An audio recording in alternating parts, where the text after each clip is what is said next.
Good evening, everybody. I'd like to start our good evening, everybody. I'd like to start our Tuesday, February 3rd council meeting. Ron, I'll have you read the land acknowledgement. Thank you, Mr. Deputy Mayor. I would like to acknowledge that we are allies of Indigenous peoples. The Township of Lucan Biddulph is located on the treaty and traditional territory and ancestral lands of many Indigenous peoples and is covered by several Upper Canada treaties. We recognize and celebrate the contributions of Indigenous communities and our shared cultural heritage. Lucan Biddulph is now home to many First Nations, Métis, and Inuit peoples and communities that have a unique relationship with the land and its resources and continue to shape the history and economy of the township. We recognize the unique role Indigenous communities have in the development of our communities. The contribution from Indigenous communities ensure the sharing of unique perspectives and traditional knowledge. The township recognizes the importance of consulting with our Indigenous neighbors and communities in an effort to build constructive, cooperative relationships through meaningful engagement to inform our decision-making and build partnerships. We acknowledge historic and ongoing injustices that Indigenous peoples endure in Canada, and we affirm our commitment to honoring Indigenous voices, nations, and cultures, and to moving forward in the spirit of reconciliation and respect. Thank you, Ron. Any disclosure of pecuniary interest in nature thereof? Seeing none. No additions to the agenda. Announcements. I want to welcome Ron, Director of Emergency Services and Fire Chief. He's with us tonight and he has a report. So you'll see him later on. Also, just to let you know, our Mayor, Kathy Burkhardt-Jessen, is joining us virtually. She is zoomed in, so she is here also. And I just wanted to make a note that the Lions Club Fish Fry, it's February 14th, and it is sold out. But if there's any companies out there that want to make a donation to their silent auction, just reach out to the Lions Club. Great event to support and a great way to have your company recognized. We have no closed session. Delegation presentations, no public meeting. The council adjourned its regular meeting at 6:02 and reconvene into a public meeting under the Planning Act. If I could have a mover and a seconder. Moved by Councillor Reagan, seconded by Councillor Hodgins. All in favor? It's carried. I'm just going to read how tonight's, there it is. Tonight's planning meeting will process.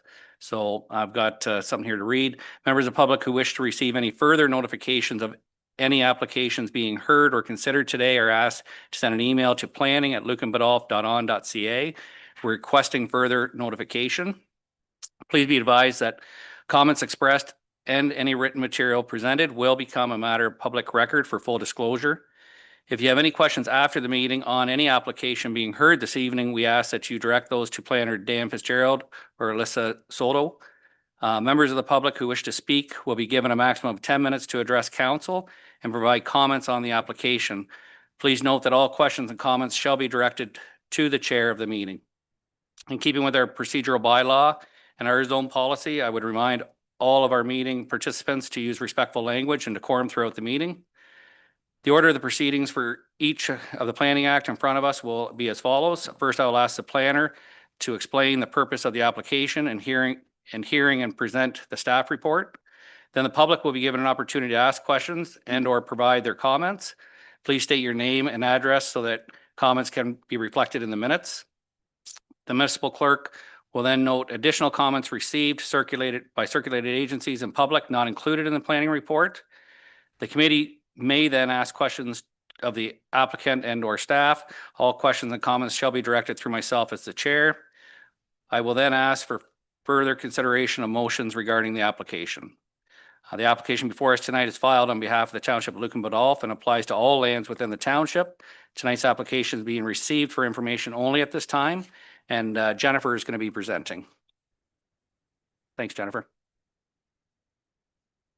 Testing. Good. Good evening, everyone. My name is Jennifer Gaudette, and I'm an associate planner with MHBC. I'll wait for the presentation to get up here, but I'm here today to present on the Housing Accelerator Fund zoning bylaw amendments. So I work for MHBC. We were retained by the county to work with 4 of the local tiers, including Lucan Biddulph, on preparing and implementing the Housing Accelerator Fund zoning bylaw amendments. And in Lucan Biddulph, there were 4 initiatives. You can see them on the screen, but they were ending exclusionary zoning, reducing or eliminating parking standards, eliminating restrictions and adding flexibility, as well as implementing additional residential units, which you'll see referred to as ARUs as a short form. And we've gone through 3 out of the 4 phases. So today's meeting is for public engagement. So we're here to receive comments and feedback on the draft zoning bylaw. Comments would then be taken by us and Dan, and there'd be a revised bylaw that would come forward considering those comments. Next slide. So as I mentioned, this is the 3rd stage in the process. The first stage, you may remember back in June, I was here presenting our jurisdictional scan results. That's where we looked at over 20 municipalities in Canada, focusing mostly on Ontario, just to see how they were implementing the HAF initiatives and what they were doing with their zoning bylaws, looking at any innovative projects that were going on related to zoning. We basically took the information from that, compared it to what the 4 local tiers were doing, and then we used that to draft this bylaw with staff's expertise and support. Next slide.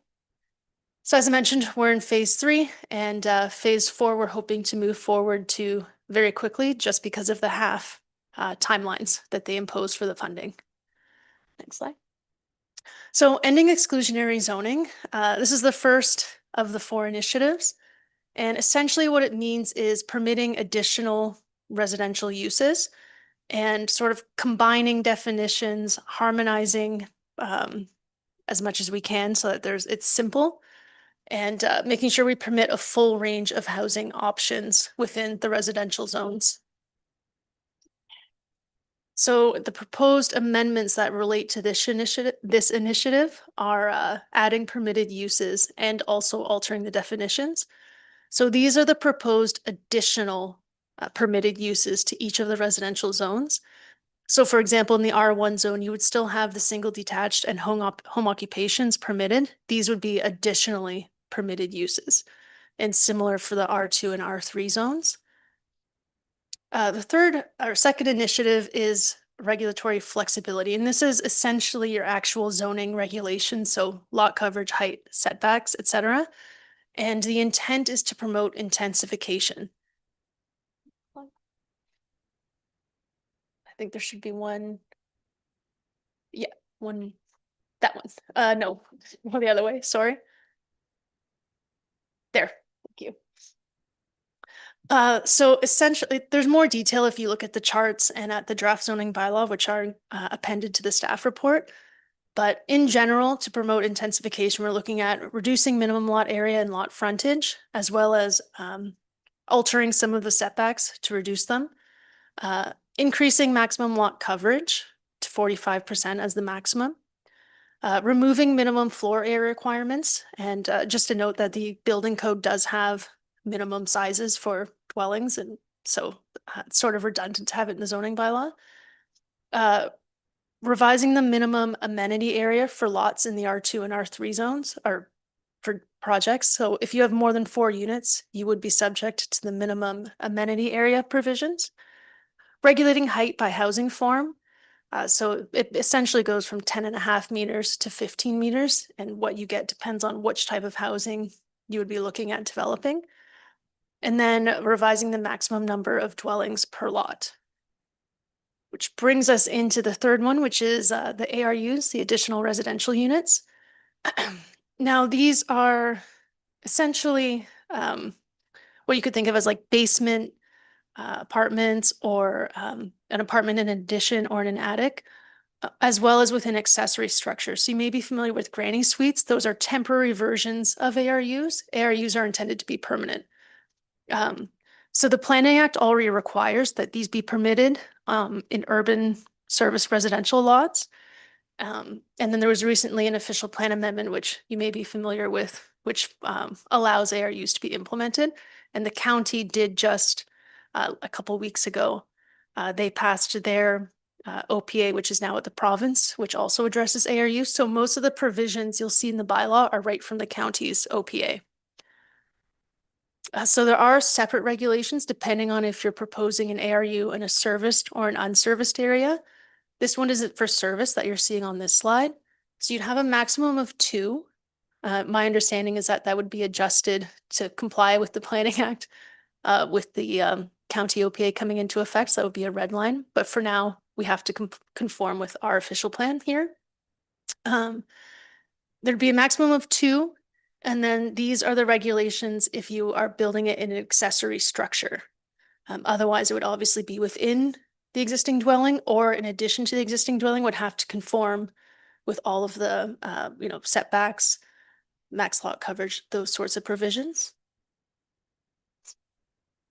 And then if you're without full municipal services, you'd still be subject to 2. And then you'd have to demonstrate appropriate servicing. So the servicing doesn't have to be shared, but it has to be demonstrated that it's appropriate. You must share a driveway though, if you're in a rural area, and then you must meet MDS. So MDS are the OMAFRA's setbacks for livestock operations. You may be familiar with them. So you'd still have to meet that. And you'd have to be within 30 meters of the primary dwelling or principal dwelling. So that's the clustering to make sure you're not unduly impacting agricultural operations. Oh, not quite.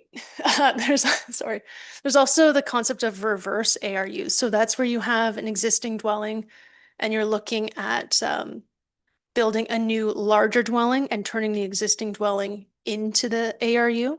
So there are provisions to regulate that. Yeah. The 4th provision, it says reduce or eliminate parking. That's just the language of the half. We're not proposing to eliminate any parking standards. In fact, we're not even reducing them. What we are doing is looking to establish shared parking in certain circumstances. So it would be like off-site parking or like 2 different apartment projects sharing one parking lot, for example. And establishing a parking rate for affordable housing projects. So that would be regardless of the housing type. If it's affordable, you can have a reduced rate. And these are minimums as well. So if there was an affordable housing project and they wanted more parking, they're free to provide that. Yeah, you can. So we've also, if you look at the bylaw, because we've added or we're proposing to add more permitted uses to each of the zones, we've also put in parking to regulate each of those uses, but we're not proposing to reduce like the single detached to still 2, for example, two parking spaces required. Next slide. And as I mentioned, we are in close to the final stage, hoping to receive feedback that we will then take back, look at and incorporate into a revised bylaw, which we'll be bringing forward to council shortly. Thank you for your time. Myself and Dan are here to answer any questions. Thank you. All right, thank you very much. I will now reach out to the public and give them the opportunity if they would like to ask any questions or provide any further comments.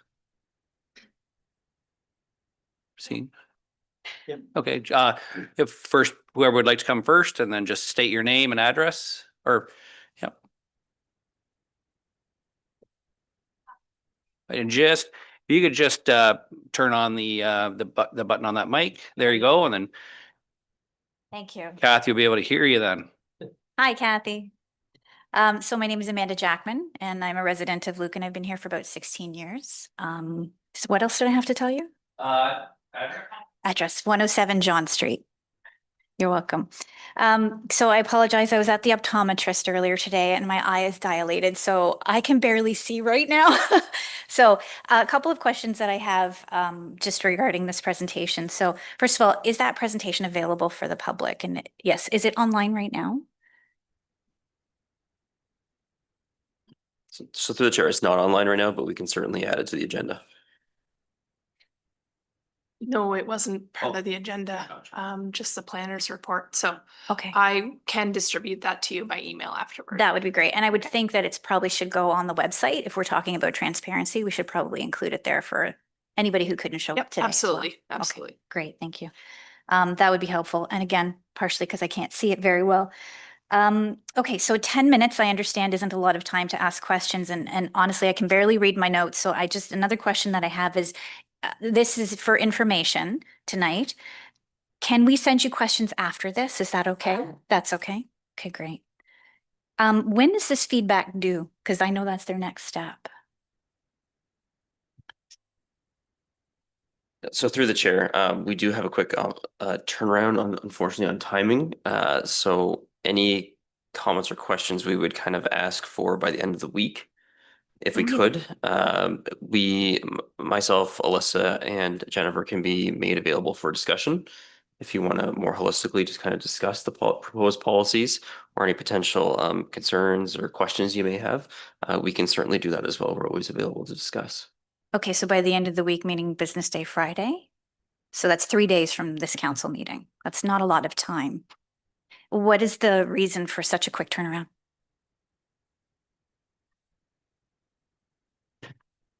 I'll take a stab at answering that one. There's certain timelines that are within the have to requirements, and that's from the federal government. So we're already behind schedule. So they've been pressuring us to get this forward, to get this moving, because obviously the whole intent is to allow housing to keep going, and they want to loosen. I mean, loosen's not the best word, but they want to change some of the rules to facilitate additional housing units. So that's the reason we are behind the timeline already. So we're trying to move this forward as quick as possible and keep them happy. And their timeline is driven by what? Is there, like, Lucan, I believe, is receiving money to make sure it falls within the Correct. federal, okay? Correct. So the schedule for the payments, we get one payment. I think we've got one payment so far. I think the next one, it usually goes by the federal government's fiscal year, which is the end of March. So we'll likely get another chunk as long as we keep moving forward with these initiatives and meet our targets. Then we get our next payment of $600 and some odd thousand probably in April or May. Okay, so I'm I'm just going to interject for 1 second. For sure. Is there an opportunity to go to Monday end of day, at least through the weekend, or is there or not, or is it because truly there's a deadline to? Because you're going to prepare a report for council anyways. Yeah, so So, through the chair, what for I always information. say to people, what I always say to council is, from the pure planning perspective, we're always willing to entertain comments right up until the next planning meeting and a recommendation. We can always potentially accommodate, if council so chooses, amendments on the fly. We've done that before. In situations like this, if there's really something that that council doesn't want to see in the amendment, that can be struck out of the amendment as well. But certainly we can receive comments up until council makes a decision on the actual application. Because I think again, you're trying to form input or a decision, a recommendation to council. You're forming a recommendation to council based on input and council's input and public input, and that you're going to be presenting that in at the next meeting. Through the chair, yes, that's correct. Yep. So then that's 2 weeks and the next meeting. So I guess the earlier people have their comments in is just more prepared. You can be for your recommendation, but it can go longer than Friday. So Okay, thank you. That's great. Thank you. Okay, so that was kind of answers my other question, that this isn't just like a one-stop meeting and then we're done. There's still some time for community involvement and engagement and those kinds of things. Okay, great. So I was the one that reached out to Kathy. Thanks, Kathy, for getting back to me, because I'm a communicator. That's what I do for a living. And so when I read this, it was very hard to understand from a communication standpoint. So I have like writing and scratching all over this. And I've done some of my own research, and it's just not very clear for the public. So that's a concern. And even with the pared down version, the 3-pager still leads to a lot of questions. And I don't have time to present them to you today with the restrictions, and everyone I'm sure wants to go home at some point tonight. So that's why I appreciate the opportunity to actually send those questions, but I for certain cannot get them to you by Friday as much as I would love to. So an extension would be appreciated. No, that's fine. And again, even setting up a time either at the township office, but or you're here on Thursdays, but if a phone call, I'm sure if you email Dan, you guys can coordinate a call together. So That it would might be even great. help too. So That would be great. A Yeah. phone call would be great. Yeah. yeah, Appreciate that. Do you have a business card or something I can take with me? Perfect. That's all the questions I have right now. Okay, thank you. Thank you. Thank you very much. Oh, go ahead, Dan. Yeah, so through the chair, maybe I just note in general,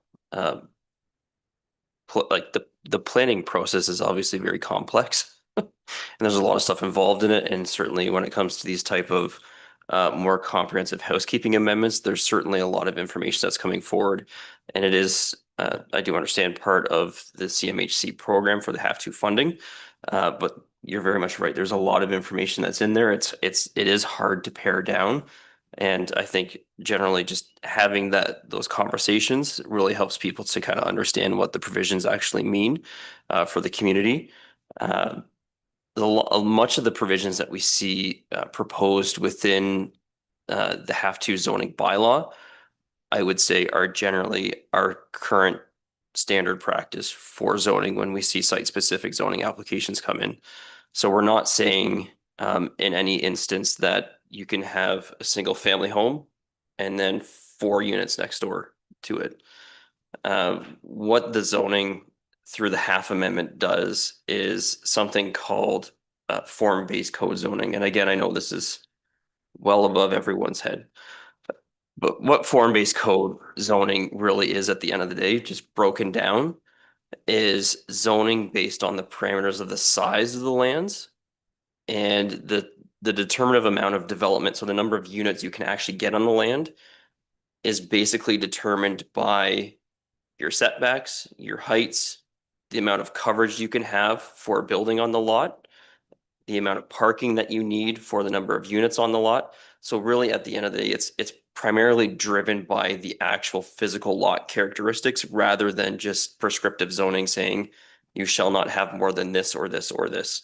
So what it does, the intent of the HAF program and the HAF zoning is through the removal of barriers is to allow for us to essentially open up opportunities for redevelopment on parcels within our existing community boundaries without them having to go through the lengthy rezoning processes for site-specific amendments. So much of the language that we see included in the R1 zone, for instance, the R2 zone or the R3 zone, when it comes to minimum lot sizes, minimum frontage requirements, setbacks, parking even. These are the current day standards that we already employ. We're just updating the bylaw at this particular point in time and junction to allow for that to occur without having to go through the site-specific process. So at the end of the day, the size of the lands really controls what the development is that can occur on the lands. And keep in mind, we're still capping the number of units that you can get in an R1 zone versus an R2 versus an R3.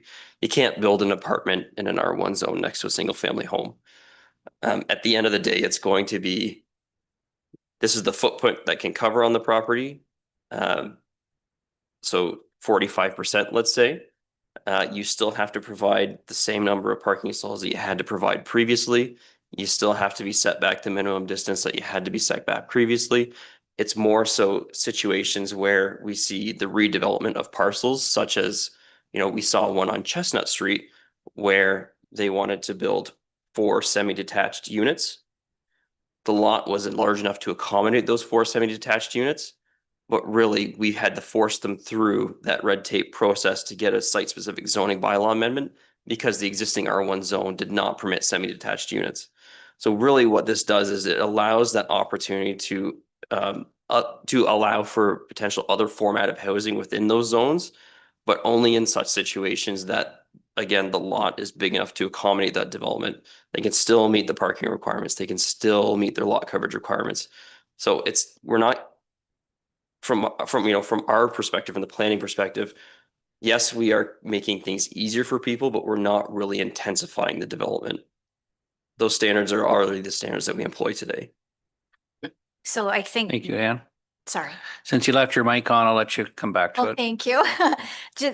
So that explanation is really helpful. So when you read language like and exclusionary zoning, that sounds very finite, right? So all of those factors aren't really written out for people to quite understand. So that's the kind of communication I'm talking about, to be transparent with the community. Thanks. I'll shut my mic off now. That means you're done. No, just kidding. No. I was gonna go, so not public, I'm still gonna go to the public, or Kathy, do you want to go now or when the public's done? I just, thanks, Deputy Mayor. I just had a kind of on what Ron was saying about the timelines.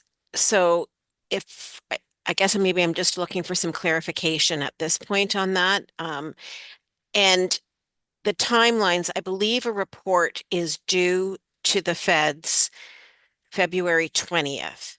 And so this report, essentially, these changes, this bylaw has to be adopted as part of that report, correct? I believe so, and I'm looking at my planner to confirm that. Yeah, through the chair to the mayor, that's correct. So as part of the have to commitments and our second reporting period, the bylaw does have to be enforced in effect, not enforced in effect, but implemented Mhm. prior to the end of the reporting period, which is February 20th.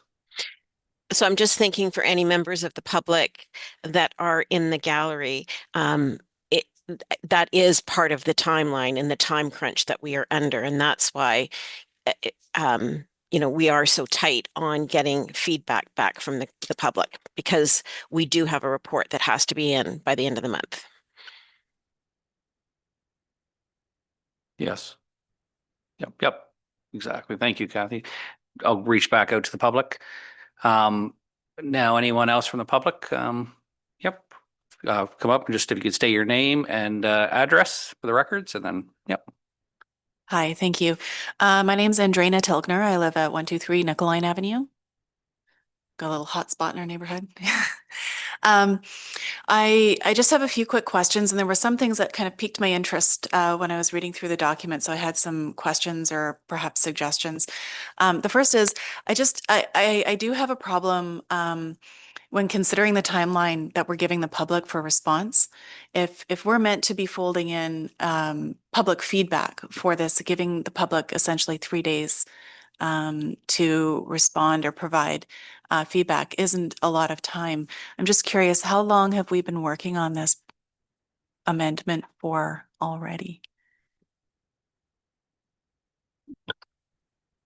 You can, somebody, either. Oh. The only issue is when you're not at a mic. If you would like to sit here. Sure, Oh, yeah. Yeah. I was gonna say, yeah. Hi, through the deputy chair. We first came to council in June with the phase 1 results. So that was a jurisdictional scan. So we've been working on the amendments for about 6 months or so with staff. Mostly concentrated in the last 3 months. Thank you. So with that in mind, I would like council, if possible, to consider an extension somehow to allow public feedback, if that is possible.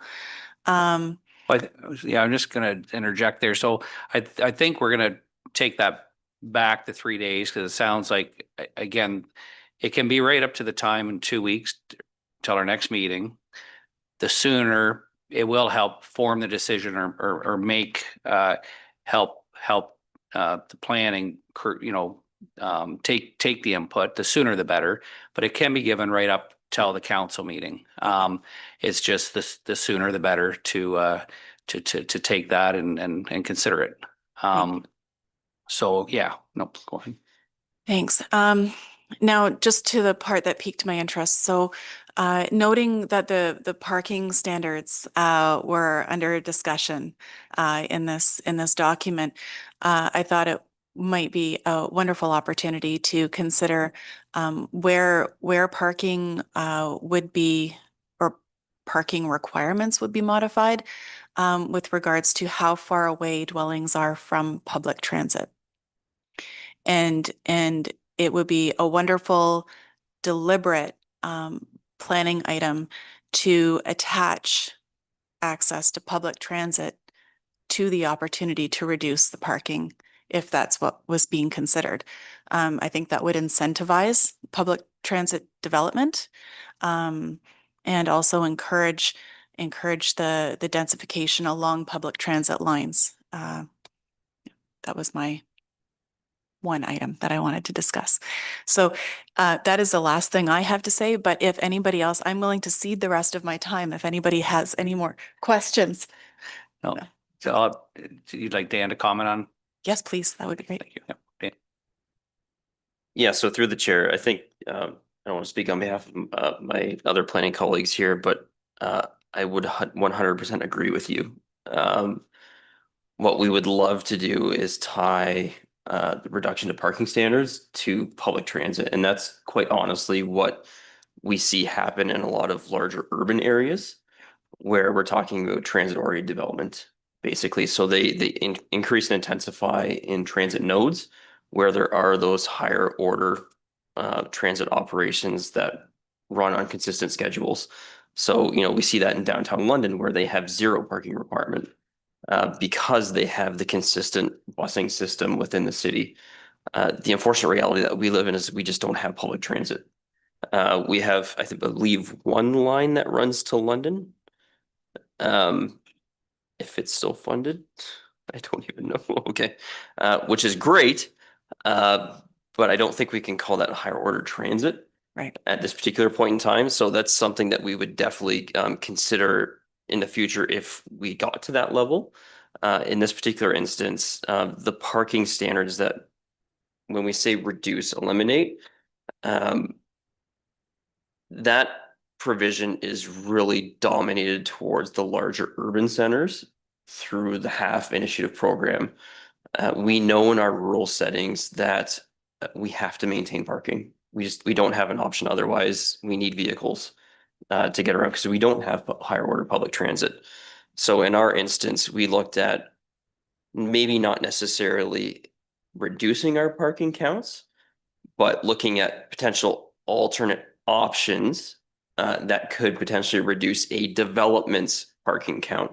And what I mean by that is we've opened up the potential opportunity for, let's say, a development site here to be able to offset their parking requirement by entering into an illegally binding agreement with another site that is overparked based on their bylaw requirements. So there could be situations where that does happen in the municipality. It is something that we've considered in the past, but we just haven't had that legal language embedded within our zoning bylaw to allow it to happen. So really what we're doing here is potentially allowing that shift in parking requirements between sites, but still at the end of the day, the technical parking requirements are still the parking requirements as they are right now in the bylaw. But I do agree with you. I would love to see higher order transit and attach reductions to parking, even density increases to that, higher order transit or transit oriented development mentality. It's just unfortunately we don't have that at this particular point in time. Thank you. And I do agree. I think in a community like Lucan, we do need to have parking minimums, particularly since we can't park on the street in the wintertime. So I'm glad to hear that we are not reducing the parking requirements. And yeah, I just thought that if we were our major transportation routes and the routes that have some existing public transportation would be a good priority zone. Thanks. Thank you. To the public, is there anybody else before I move to council for comment?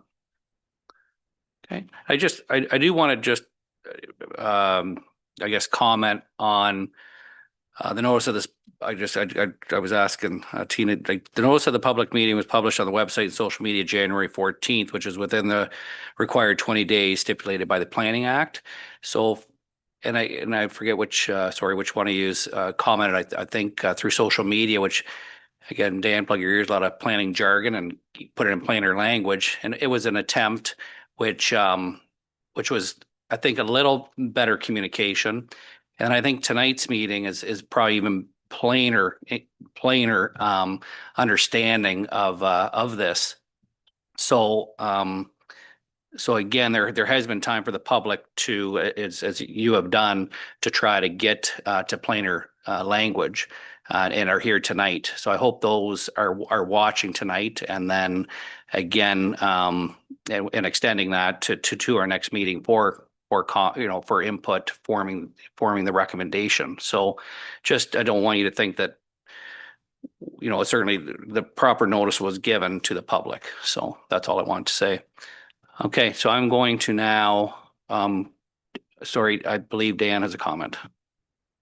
Yes, so through the chair, just to reiterate, anyone here, anyone watching, if you do want more information, if you want to sit down with myself, with Alyssa, have a phone call face to face with Jennifer, we would love that opportunity to just sit down and speak the plain language of it, because really you are right. It's hard to communicate these types of changes in, 4 paragraphs on a website. So we would be happy to have that conversation with anyone out there, and please feel free to reach out to us. Our contact information is on the website. We'd be happy to schedule a meeting to sit down, and as we said, we will take any comments or feedback that we have up until a recommendation report comes forward. The report may be published before that point in time, but there's no reason why we can't at some point in time recommend changes to the draft bylaw at the council meeting. Okay, thank you, Dan. I will now ask my fellow councillors if they have questions or comments. Councillor Reagan. Thank you, Mr. Deputy Mayor. Thanks. I've just got a couple of questions. I've read through the bylaw, the report. I read through it twice, actually, because I didn't understand it the first time. But as I'm reading through the bylaw, and I'm thinking to myself, if it seems to me like to be a bylaw that would be written for a larger community, and some of the changes that were in there, like some of the things that we've put in there. And I guess my first question would be, how much of that bylaw that we're seeing in front of us right now, the draft, how has that been modified for our community? Because when I see things, when I hear about intensification, and I understand the importance of this, I had a conversation with our CEO. I understand the importance of this. I get it. I do get it.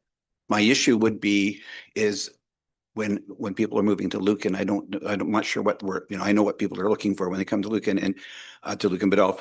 So I'm just wondering, how has this been modified to sort of stay in line? The other comment, and it's just me saying this, and I've mentioned this before at council when we were talking about this 2 years ago, I think there was something else come up, is almost like this loss of control of the 5 of us at council. I'm just speaking for myself, but it seems that there's this loss of control about, and we maybe we've already lost it. I don't know about what the community is going to look like.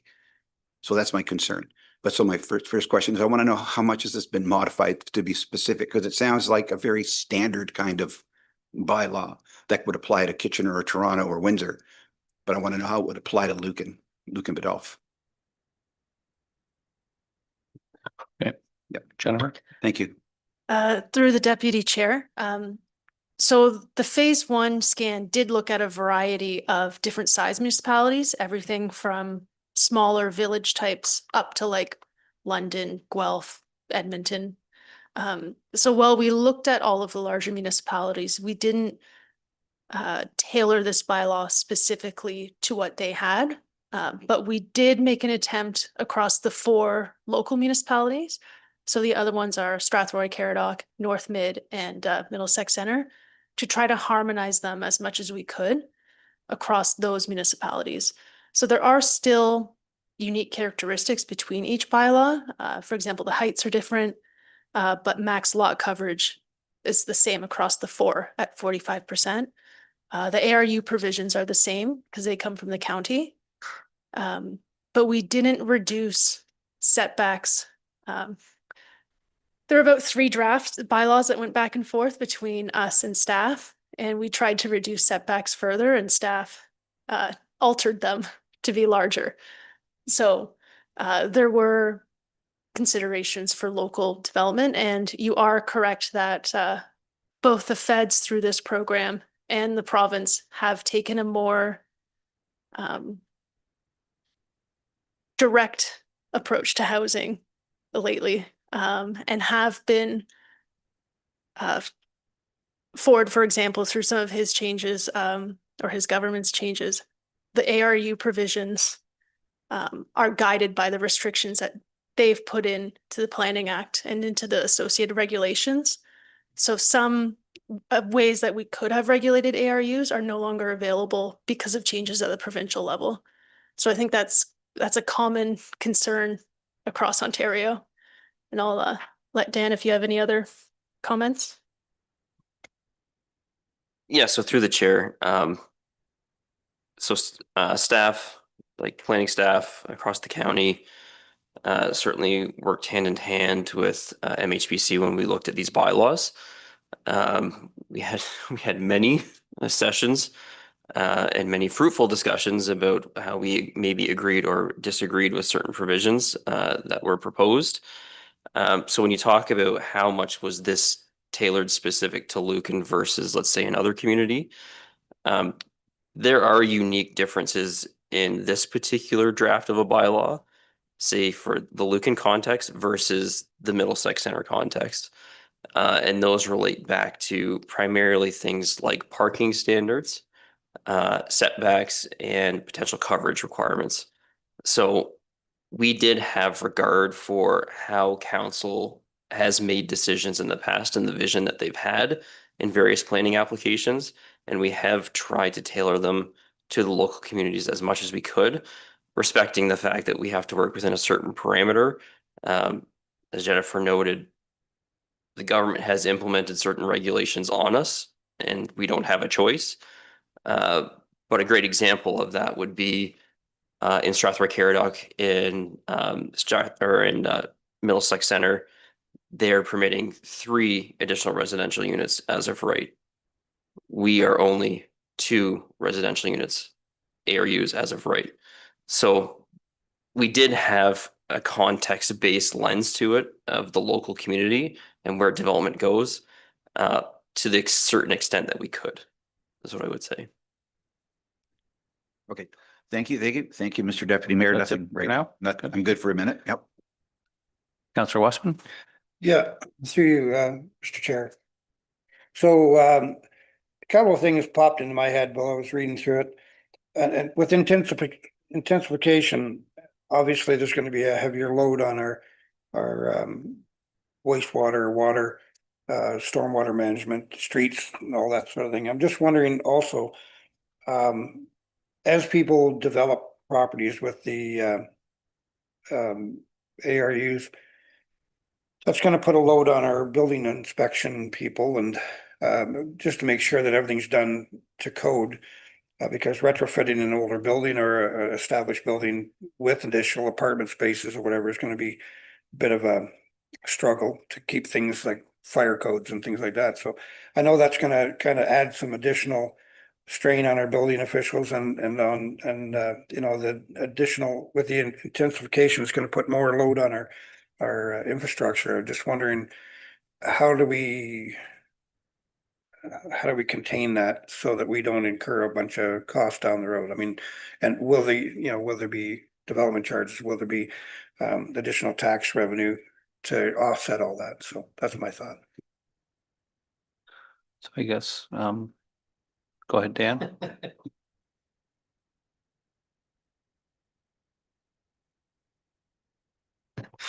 Yeah, through the chair.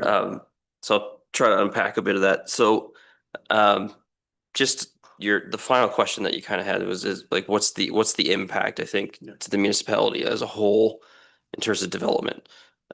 So you're 100% right. Whenever we're adding increased permissions for density, that changes the equation for our existing, let's say, sanitary system networks, our water system.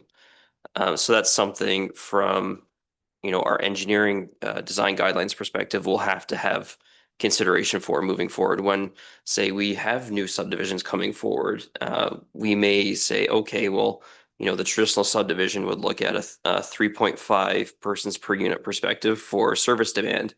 Now we're going to say, well, you have to design the infrastructure for a 5.5 persons per unit infrastructure demand. Obviously, that that's something that doesn't happen within our existing subdivisions because the infrastructure is already there. So how do we deal with those situations? Well, we've seen other communities introduce certain limitations when it comes to ARUs or infill when they get to a point where the infrastructure is so taxed that they just can't add anymore. So that's possible. We can consider it. We're not anywhere near that point at this particular time. But it's something certainly in the future that we would have to have consideration for in terms of our design of the overall system. Is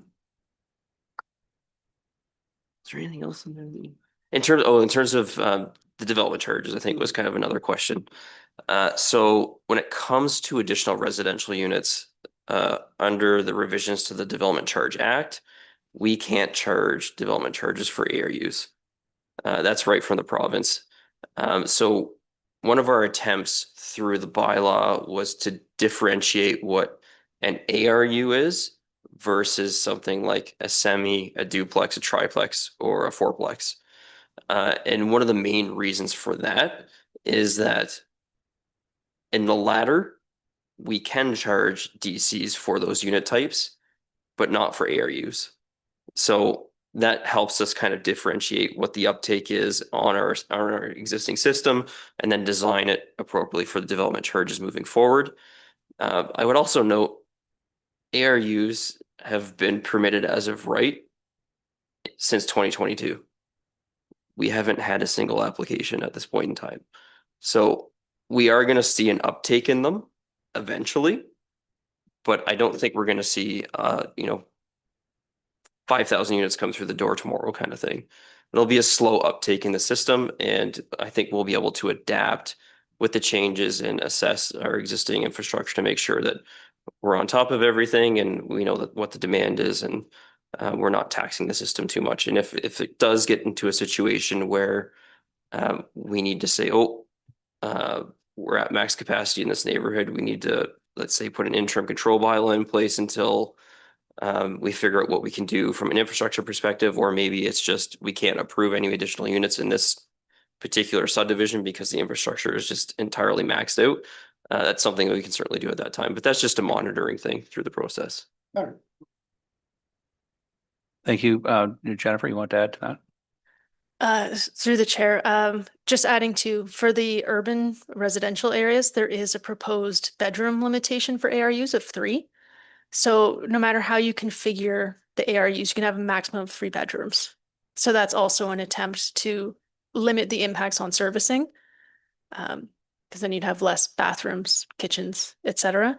And then also just wanted to point out the larger developments. So if you're doing stacked townhouses or an apartment, you would still have site plan control, and you would have like detailed servicing plans and a functional servicing report, which would demonstrate that it could be serviced. And then additionally, kind of to Dan's point about the uptake of ARUs, we haven't seen them have a large uptake really anywhere except new subdivisions. So new subdivisions we're finding often, for example, the basement will have a separate entrance, and that's to, build in an ARU. We're not seeing a lot of uptake in accessory ARUs at all. And if it is a new subdivision situation, then you go through the whole planning process and they have an opportunity to look at the actual servicing impact. Thank you. Thank you. I'll go to Councillor Hodgins and then I'll see if Mayor Kathy Burger Justin has something. Thank you. Thank you, Chair. Through you. Bit of a technical question. I wanted to ask about the, it says we must reach the target of 343 new housing units by the end of the program. And are there implications for not meeting that then? Would our funding be reduced proportionally to how many, or do we know? So through the deputy mayor to councillor, I believe that's exactly what they're tying the two together. So if you think if you think about the 2.6 million that we're supposed to get, and it's tied to that 342 units, I think you said. Yeah, we can all do the math. If we don't get to that point, that's what their goal is to create more housing units. So that's what we're trying to do. And obviously, I think somebody said it earlier, we're trying to do a bit of a balancing act because, we're supposed to try and preserve farmland. And to preserve farmland means we have to intensify. But if you think about where everybody lives right now and you think about your neighbors, how many are actually going to do an ARU? In our experience to date, it hasn't really had that much of an impact. But to Jennifer's point, the new subdivisions, that's absolutely what we're seeing. And in order for people to be able to afford the new house, they are finishing the basement off and using it as a separate unit to try and subsidize their mortgage payment kind of thing. And that's how it's kind of working in it. And if you can plan from the outset for that scenario, then I think we're good. The other I think scenario is where we have a big lot with an older style house, and it's 100 feet wide by 300 feet deep. Those are the type of lots that really lend itself to sort of almost redevelopment, you might as well say. So whether that house comes down or whether that house gets expanded, that's really where we're seeing the impact of this kind of thing. Thank you. Another one, Councillor Hodges? Yeah, thank you. Through you.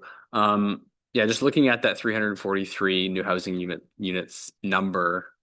And this program has been in place since I think 2025. I'm just wondering how, I guess, our past numbers look. Have we done sort of some analysis? Are we comfortable with that number? Do we think it's achievable based on our experience? I know there's a lot of factors there, but just generally. Yeah, so through the chair, we're actually going through the process of compiling our data from the last 2025 year at this particular point in time. A lot of our numbers that were used as part of the program are numbers that we felt were specifically achievable. So we didn't reach well beyond what we thought we could manage through that 3-year period. And a lot of them were tied to potential projects where we thought we would benefit from unlocking potential, let's say, sanitary capacity, which would allow this development to proceed. So we have a lot of these projects in the pipeline. It's just we need that additional funding to be able to unlock them to achieve the final product. So that's what that number was tied to, was tangible projects that we felt we could achieve within that 3-year goal. Okay, thank you. And just maybe lastly, like $2.62 million. This is funding that we're receiving. Hopefully, receive the whole thing and we meet the housing targets. But I think we don't want to potentially jeopardize that, and there have been examples where municipalities didn't want to go with 4 units as of right, and they lost $3 million in funding. So, I mean, just in terms of that revenue and what we can possibly do with that is important to keep in sight. I don't see any big red flags or issues that would make us, want to change direction on this process that we've started. I had the same sort of feelings that Councillor Regan mentioned. We are sort of losing control a little bit. We're not going to see as many applications. Things are going to happen without having to get council approval. But that's also the intent of the program, is to reduce the red tape so more housing gets built, because there is this housing crisis. So no, I don't see any big issues. Yeah, no, thanks for looking at extending the timeline there for public comments, and hopefully we can get those answers to the public and factor that into the final report. Dan? Yeah, through the chair. So I know we're under a tight timeline, and it took a lot of back and forth to get to this point from the professional planning perspective, and to make sure that the standards that are being proposed are something that's tangible for the community. But what I would say is, if there is something in here that maybe just doesn't work for the community, and we figure that out 6 months down the road, there's nothing from stopping us and saying, well, that's not, from a councillor's perspective, that's really something that's just not working out. So there's nothing stopping council from, entering a motion to direct staff to go back and review some of those changes that were made, or maybe it's additional changes that you want to make, right? So the zoning bylaw is meant to be a living document as much as your official plan. So we can always go back and revisit and review and make sure that the standards that are there and are proposed for the community are the best for the community. Thank you, Dan. I'm going to ask Madam Mayor? Do you have Yes. anything? Yep. No, thank you, Chair. I'm not going to say a lot because a number of the comments that I had written down have already been said, particularly what Dan just said. I think the discussion today has solidified for me that this will be a living document and something that we can review as we go through it and to determine what actually works for us and what doesn't. I think the public should feel some confidence in that, and that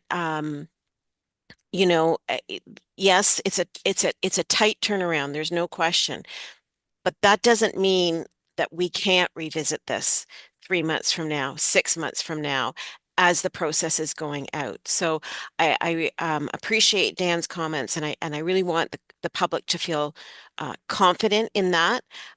This is a new venture for us. We're kind of as much as a lot of these things we are already doing. This just puts it on paper, dots the i's, crosses the t's, and makes it much more formal. I think, though, in some respect, as Councillor Regan said, for larger urban centers, like this is a different relationship that we've had.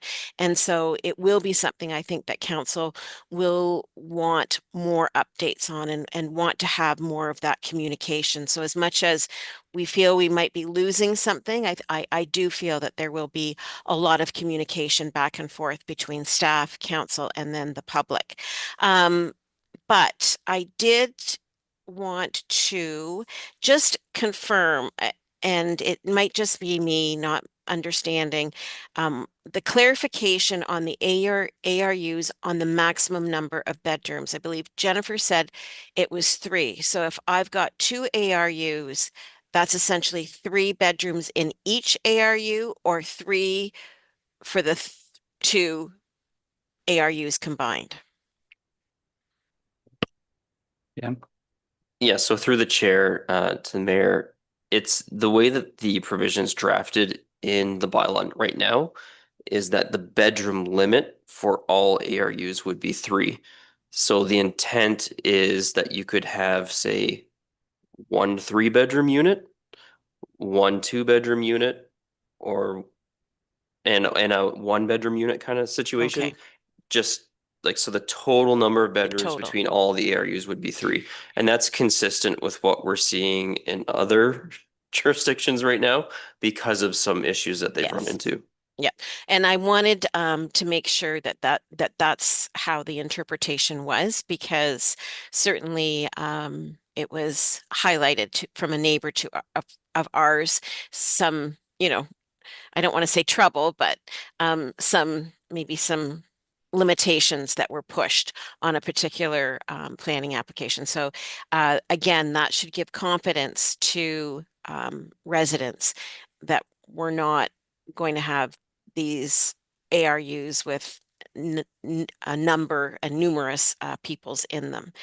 And I think that was all. I mean, as much as it does seem that this is quick, this has been a very public process.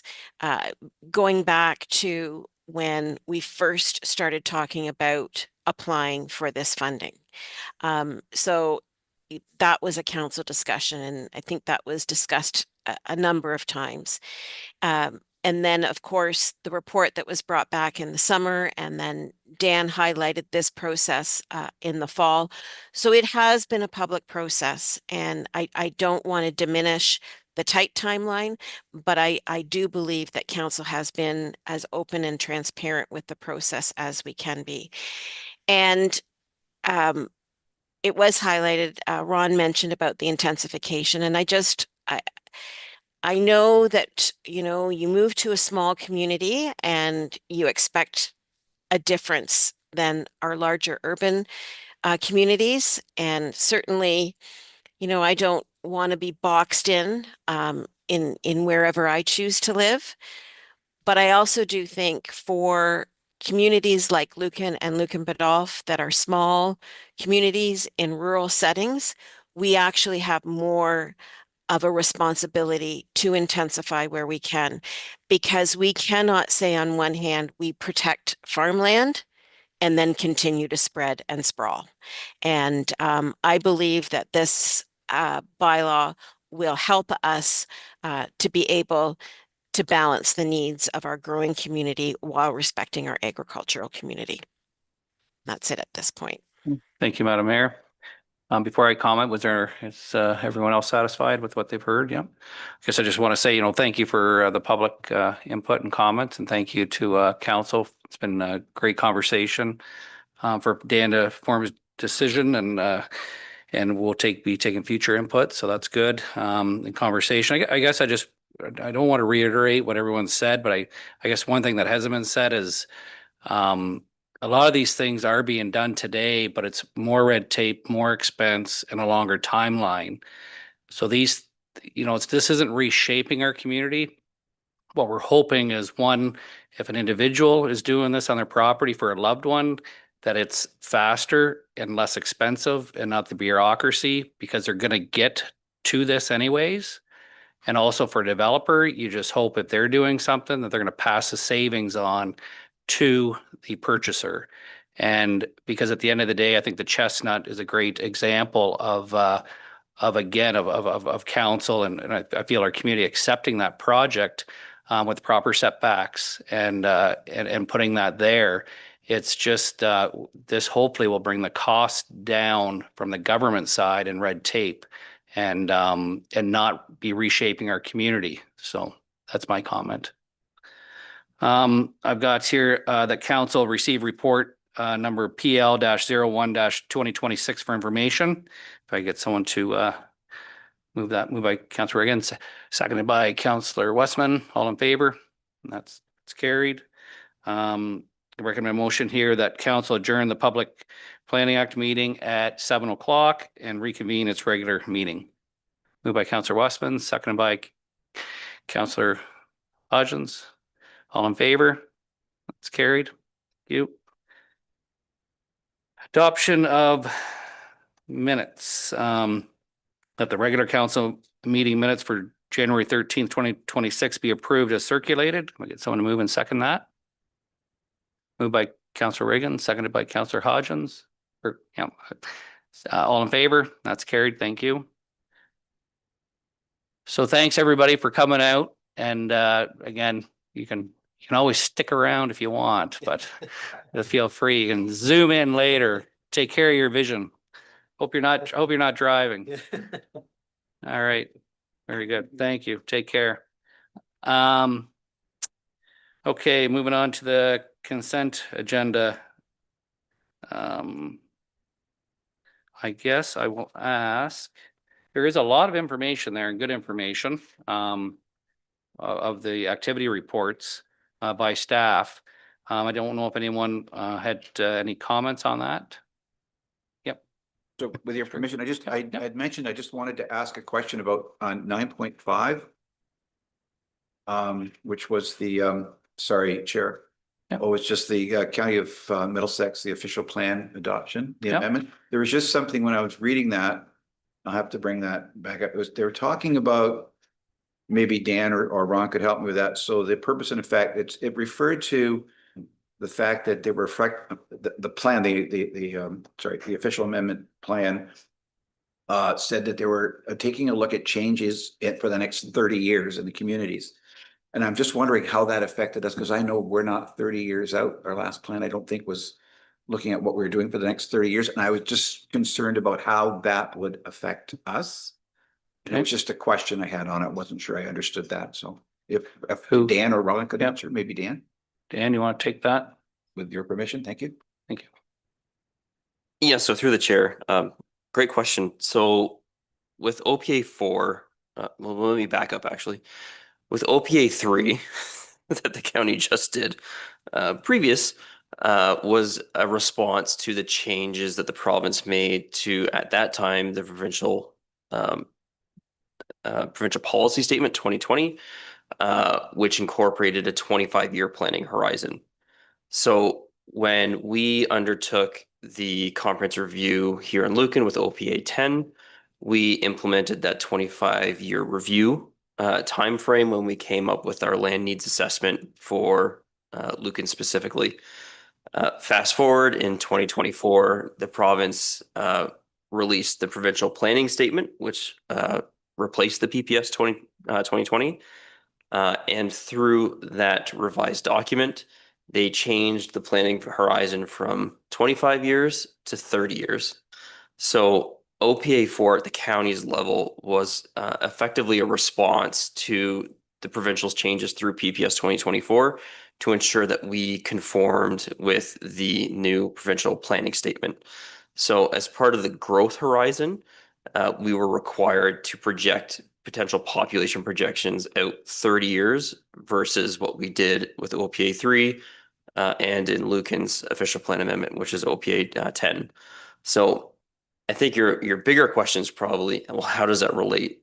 How is that going to impact us here at the local level? So we're still looking at that particular, I guess, what the impact will be more locally, and that will apply across the board through all of our local municipalities within the county. We do know effectively that because we're projecting to a 30-year horizon, our land need is going to go up inherently because it's 25 years versus 30. We also know that through PPS 2024, the province clarified that we should be using the Ministry of Finance numbers as our base population projections moving forward. So how does that impact us even from there? Well, when we look at OPA 4, we'll know that the population projections have gone up quite substantively from what we looked at in 2020 through OPA 3. So we're still going through the process of looking at what that means for each local municipality because our census division is split with portions of the City of London. We have to figure out what our population is versus their projected population and what the split is between the two census metropolitan areas. And then from there, we also have to look at the county's perspective, how to break up the Middlesex County population across our 7 jurisdictions, so 7 local municipalities. So that work is ongoing right now with the county, but keep in mind, the OPA 4 has just been submitted to the province for review as they are the approval authority for a upper tier official plan. So once we do get a response back from the province, if they do endorse generally our population projections that are in OPA 4, it will basically then put us in a position of having to go out and update, or potentially go out and update local official plans if they don't meet the minimum target requirements for land needs. So we're still trying to figure out exactly what that's going to mean locally. Okay. Okay. Thank you very much. Thanks, Dan. Sir. Yep. Councillor Hodgins. Thank you, Chair. Through you, if I could just pull item 9.1 from the consent agenda, the EDC activity report. Just wanted to ask through you, I saw we're unsuccessful in getting the Rural Ontario Development Grant for the downtown improvements. So moving ahead with the works that were already budget approved, but then maybe deferring some other works. And just want to confirm, was it just the public washroom is that the piece that's going to be on hold? Or is there any other aspects of that project that are being put on hold? And then the second question is, I know they opened up another intake for the ROD grant. So just wondering if we're resubmitting for that. Lisa. Thank you through the chair, Councillor. Yes, so we were unsuccessful for that ROD first intake. So as the budget stands now, we could still do the entire project, but yes, but just not the bathroom.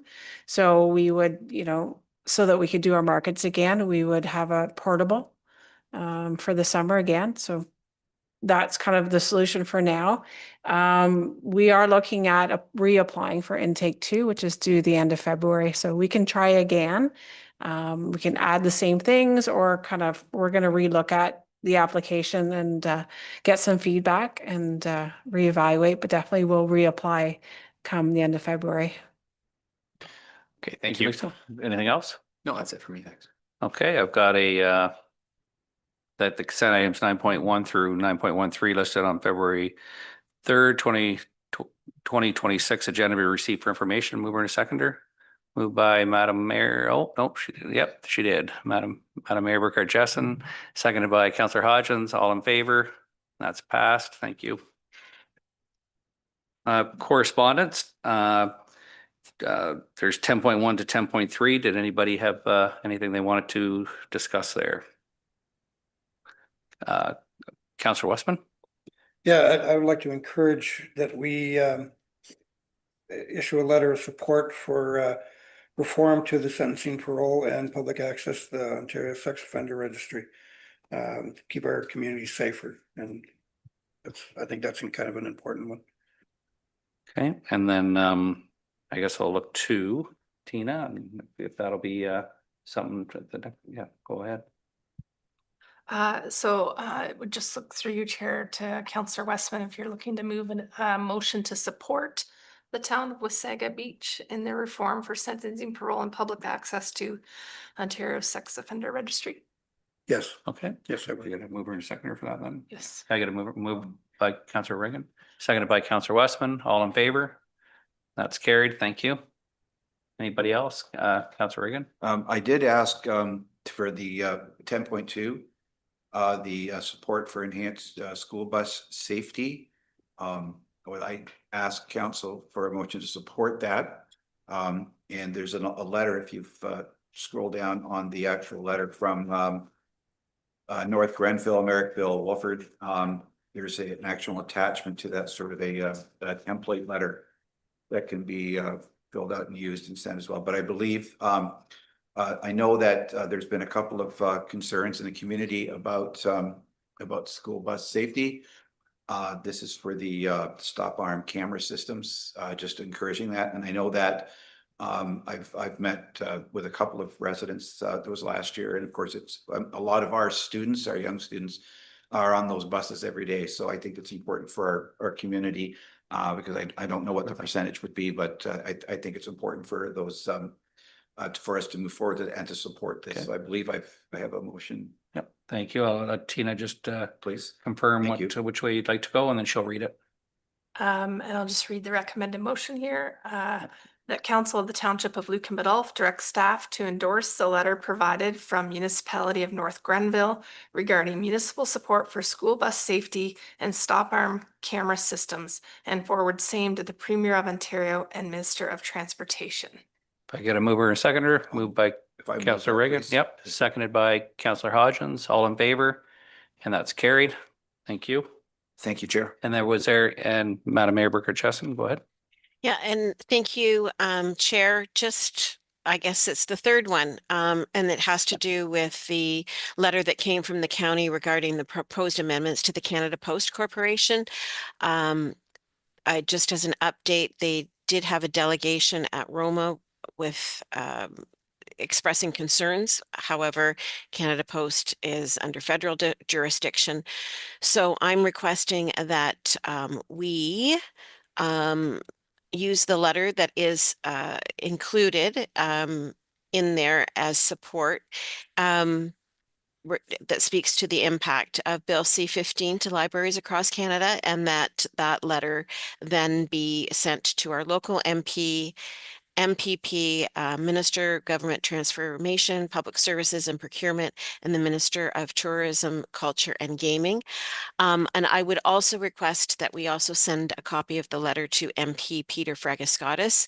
I think that it's important. He's our closest sitting MP that sits on the government side, and I think it's important that they hear directly from communities that have this concern.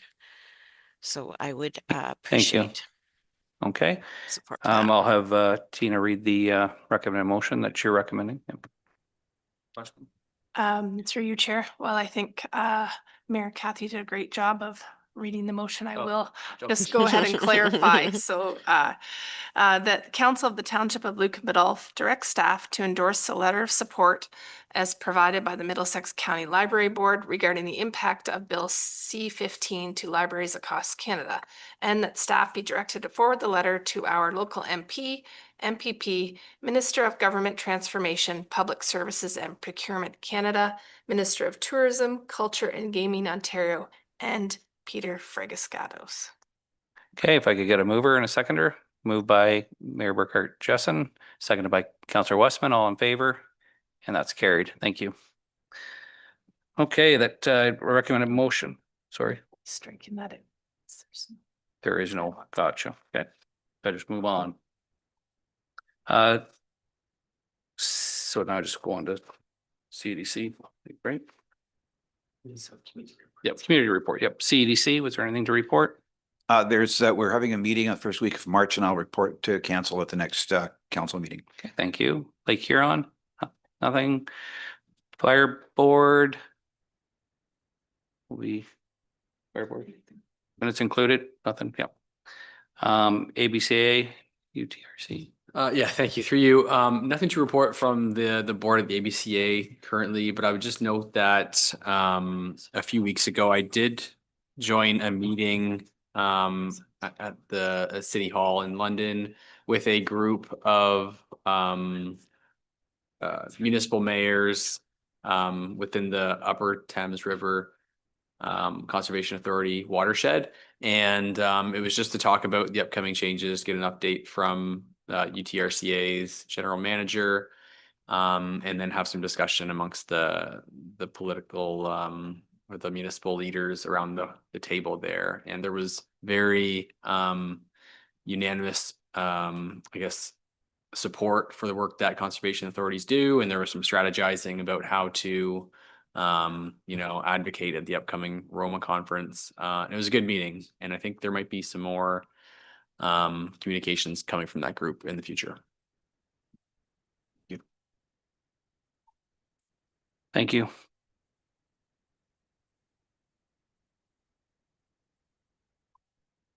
You have staff or council? Yeah. Yeah, I just, with Ron being here from the Director of Emergency Services and really we've changed a little bit how we're doing this as far as the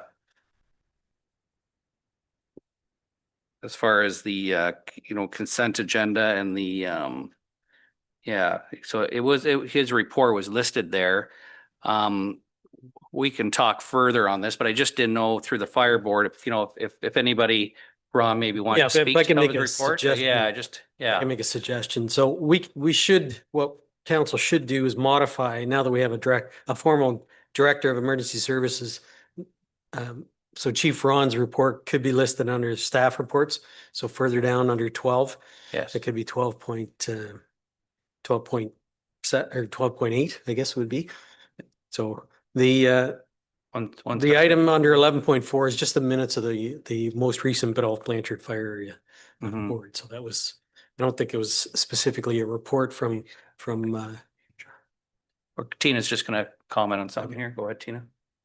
I will just mention, yes, this is Director of Emergency Services and Fire Chief Ron DeVar's first meeting. He does have an activity report that was included in the consent agenda. Activity reports from staff are generally always included in the activity report. And if council had any questions during the consent agenda time, that's when they would ask questions of the activity reports that were brought forward by each staff member. Yeah, so okay, just so okay. So there was so tonight there is no questions on the report. So okay. Yeah. Well, sorry, I would, but I'll save them for councillor comments if I may, Chair. Thank you. That's fine. Okay. Parks and Recreation. We did have a meeting, but if I could, Chair, I'd like to make the report next meeting, council meeting, when I have the minutes in front of us. Okay, thank you. Thank you. Trails and Connectivity. Nothing to report. Staff reports. CO, Ron, did you have anything? Nope. Nothing from Bylaw. Finance, Catherine. Just want to say a verbal that our interim tax bills are being generated. We will have them in the mail on Thursday and emailed out on Thursday with the first installment due February 27th. Okay, thank you. Nothing further from our planning.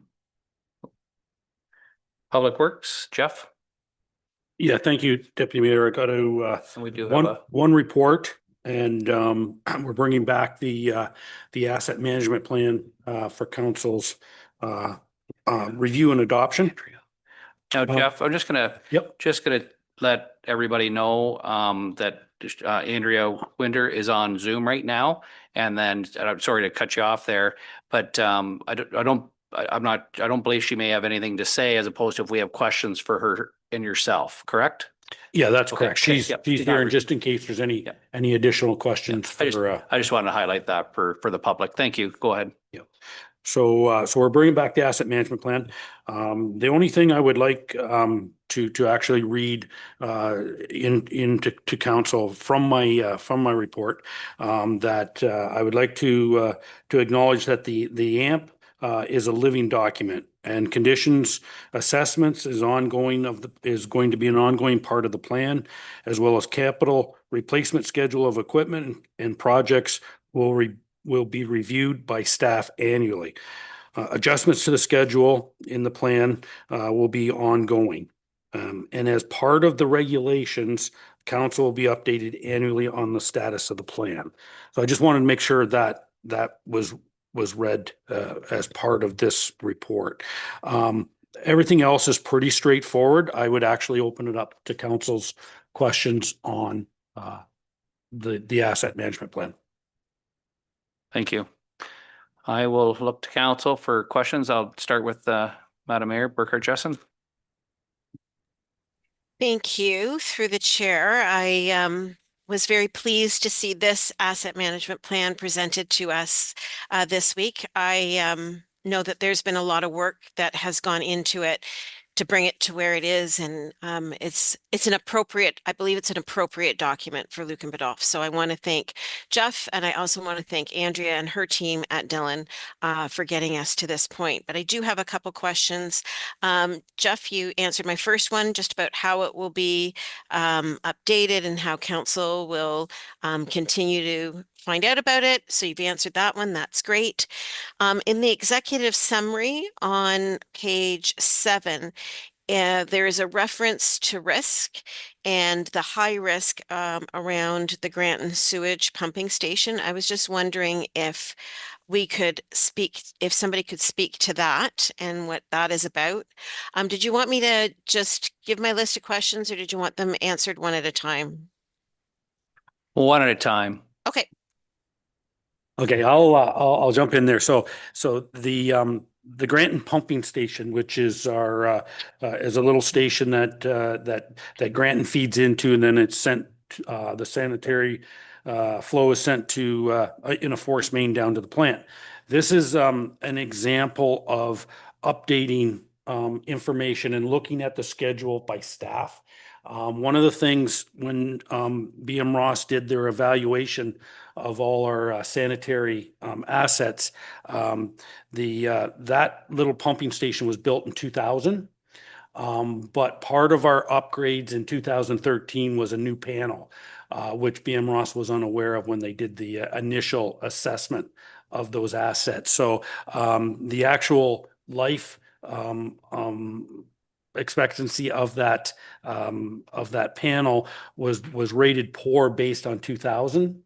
And so we know that panel was actually replaced in 2013. So this is a great example of how we will update the schedule when we do see things come up like that. So rest assured, we have looked at that panel. It is in good shape. It actually is classified as in good shape, not poor. But unfortunately, Dillon was using the information that they were given. And it did, and under BM Ross's update, it did come up as poor. So it is actually in good shape. Okay, thank you for that. The asset management plan, and again, the executive summary speaks a lot about the funding gap and sustainability. And I would say that though, if you read the report in fulsome and not just take this little clip out of it, that I'm quite comfortable with the funding gap as it sits now for a community our size. And I think that I would say, I think Lucan Biddulph has done a very good job of maintaining and replacing infrastructure and keeping it up. I mean, the pie chart that indicates, excellent, good, poor, I think should be very, comforting for everyone. But it does speak to the funding gap that is there. And I just wondered if there will be any sort of plan or staff report that will be forthcoming as to how we might address that. And I think it's not to jump from, to get us to that 1% in one fell swope, but will staff be thinking about a recommendation to how to do that incrementally so that we beyond 10 years aren't in trouble? Yeah, and through the deputy mayor, and before, I mean, Catherine would have some input on that, obviously, because of the financial side of that. One of the things that I would as part of that question is in this asset management plan, and it does speak to it in the executive summary, is that there is sections that are being funded a lot closer to what we should in our standard, what the provincial standard kind of is what we're saying what we should be at. And then there is other sections that we are falling behind on, and that's addressed in the bigger report. Some of that I think council already knows about. It revolves around equipment and some of the fire stuff that we talked about in the last budget.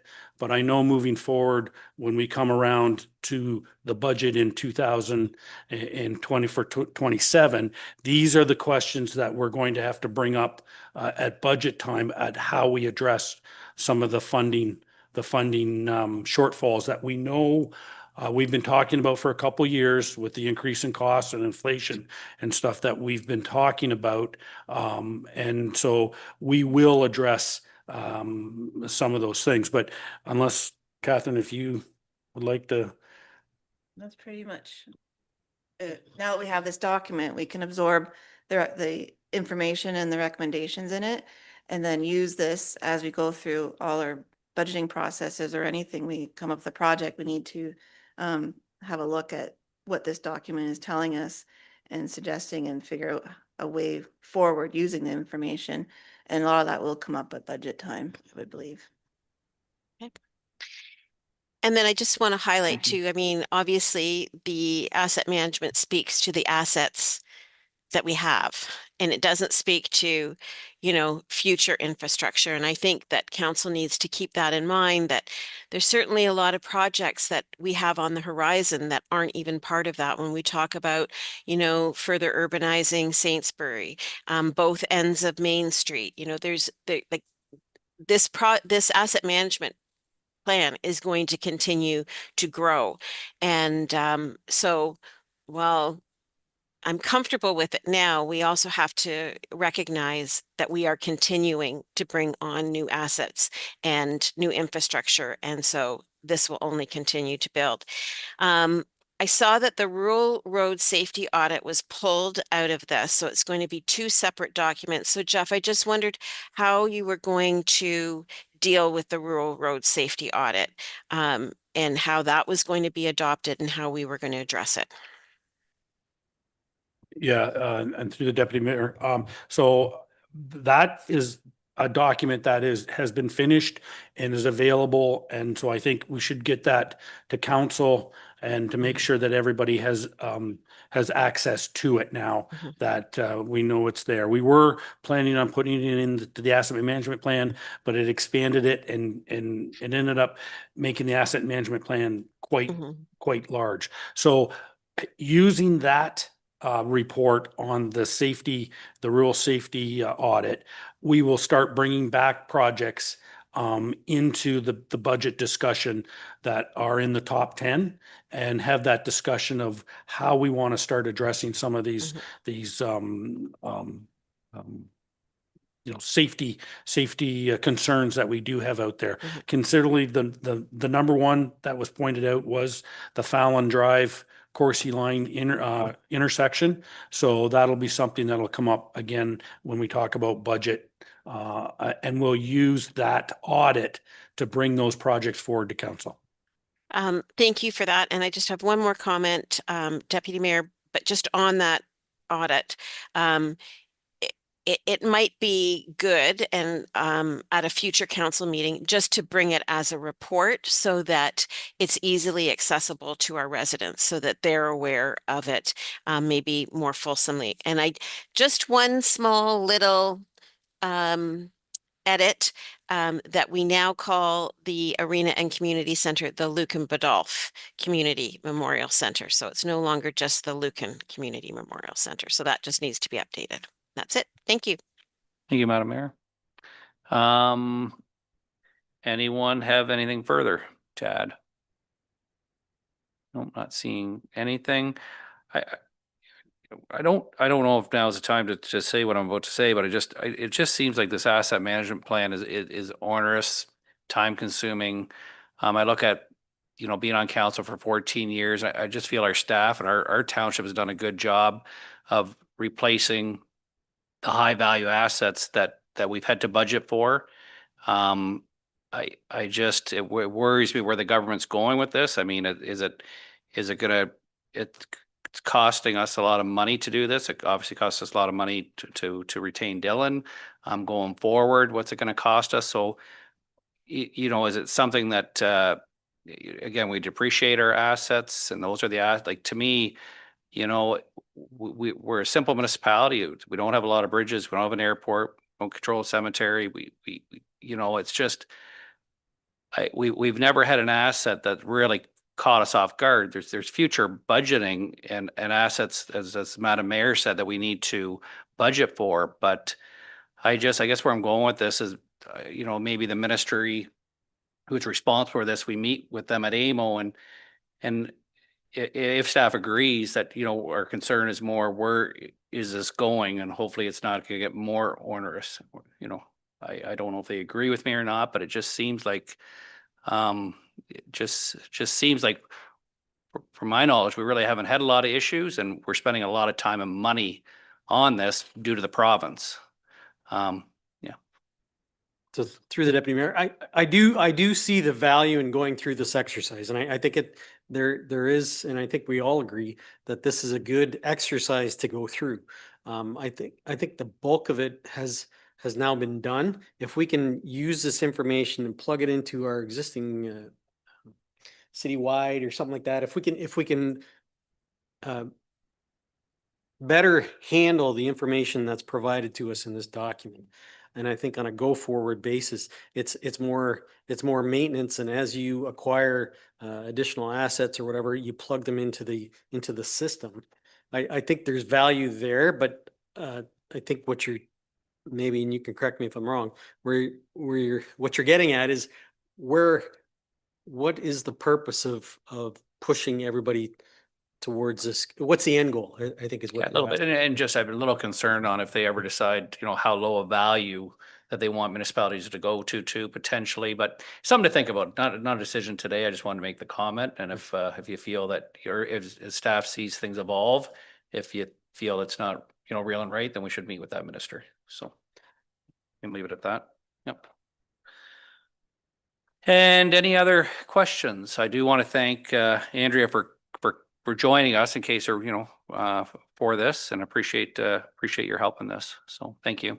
And Jeff's got one more thing. Yeah, I'd just like to say thank you to Andrea and Taylor for their input the last couple of weeks of getting this going, and also Catherine and Darcy. The three of us worked as a group. So asset management is now township wide, and so it's a group effort going forward. So hopefully now that we've got the building block We keep maintaining that building block as the key, and we keep updating our assets now that we've got them on, now that we've got this plan there. So, yeah, I think there's still a lot of work to keep it as a living document, but at least we've got that document now in place. So, Thank you, Jeff. Thank you, Andrea. Okay, I've got a recommended motion that report PW 01-2026 regarding the 2025 asset management plan be received, and that council adopts the 2025 asset management plan as presented, fulfilling the requirements of regulation 588/17, and further that staff be directed to publish the 2025 asset management plan on the township website. If I could have mover and a seconder. Moved by Councillor Westman, seconded by Councillor Regan. All in favor? And that's carried. Thank you. 12.6, Parks and Rec. Yeah, through you, Deputy Mayor. Oh, sorry. sorry, I do have one verbal. Oh, I okay. do have one verbal. Go ahead.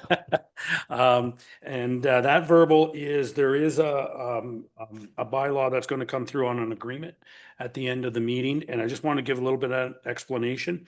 We did, the provincial government did put forward a program for, called the Pothole Prevention and Repair Program, which I did apply for. It's for municipalities that have a population under 10,000. Which we do qualify. And we did have to submit our asset management plan and a number of other financial documents for it. And so far we're in the running to, they've accepted our application. So it is limited up to $38,000. And it's meant for anything to do with paved roads, maintaining them, such as patching, repavement. So, and it is backdated to last April. So I am proposing to submit our patching project that we did on Saintsbury line last year, which was just a little over $30,000 of patching.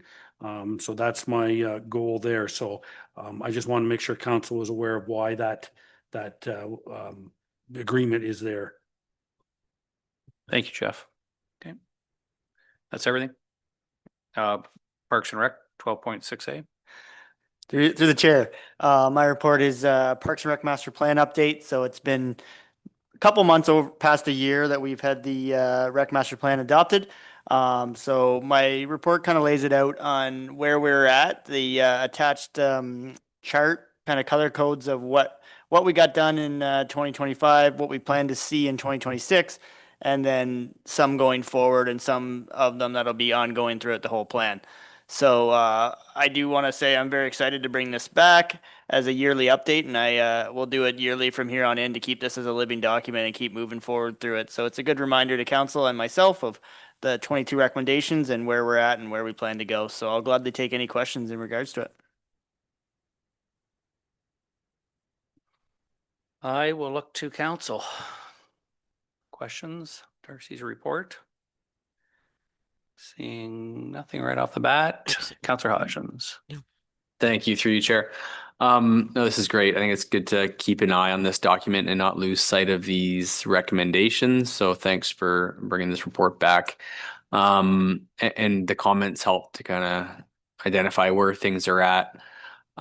Just wondering, things might change. Like I see you have one in there, you know, a recommendation, for recommendation 4.